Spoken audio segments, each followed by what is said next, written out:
East London has changed so much in the last 5 to 10 years. There was once, when I was growing up, known as this poor area, and now it's home to London's art scene and hordes of independent coffee shops and vintage clothes stores. And much like Brooklyn is now to Manhattan, I guess East London is to London, is the bad boy gone arty, if you like.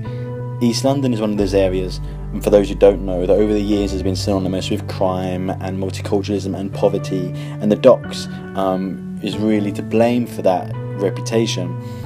It's traded with people from all over the world, and this area housed famous characters such as Jack the Ripper and Britain's best known gangsters in the 60s, the Kray twins. Of course, those who are English and the poor sods who get BBC America will know the famous sitcom EastEnders, which is based on characters set in this area, these hardened, uptight characters, and that's kind of what the East End connotes to anyone who's grown up in the UK.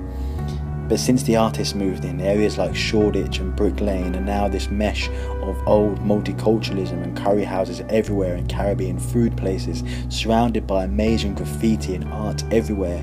Young guys with beards, long hair, tight jeans, tattoos and Dr. Martin boots.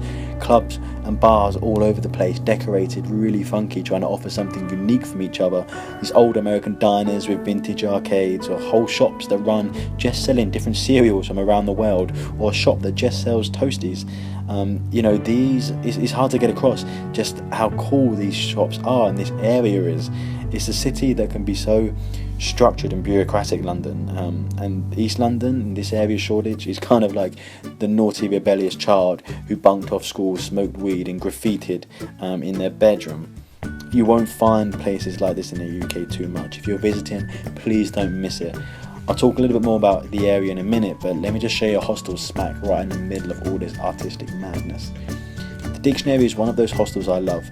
So many times in London you'll get to a hostel and it looks like a travel lodge on a budget. I want a place with real character, something you'll take away with you and tell people about, communal areas to drink in and chat to people across the globe, and this hostel has it.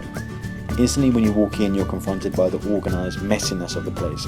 You know it's cool. It's professional, well run, but always cool. The hostel offers private dorms and ensuite showers and toilets in the rooms, which is a huge bonus for a hostel. And it's just cool. The exposed brick, the floorboards, the swing in the middle of a room facing a huge window. The communal areas are just as important in the hostel as the rooms are. The courtyard downstairs or the balcony upstairs with the foosball and the seating must host some crazy drinking and chat sessions. Or there's the lounge by reception where you can plug in your phone and just talk to home, or plug in your laptop and watch a movie when it rains, because you're visiting England and even in the middle of the summer it is bound to rain. There's not much missing from this hostel.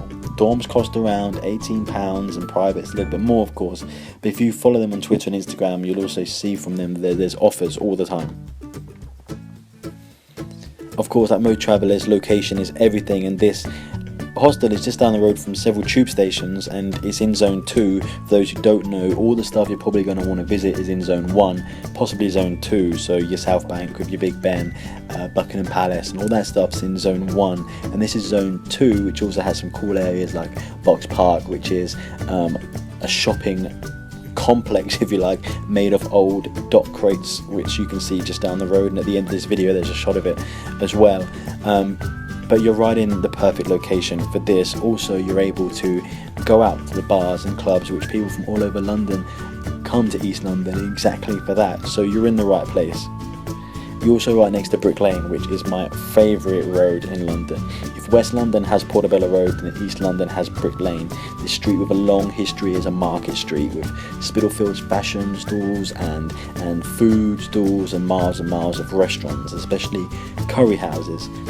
In conclusion, if you're visiting London, come to this area. Sure, do the South Bank and see all the monuments, go to Buckingham Palace, but don't miss this area. It's the kind of things you're going to want to go home and tell people about. An area you perhaps didn't expect to come to in London, but you'll be so glad you didn't miss it.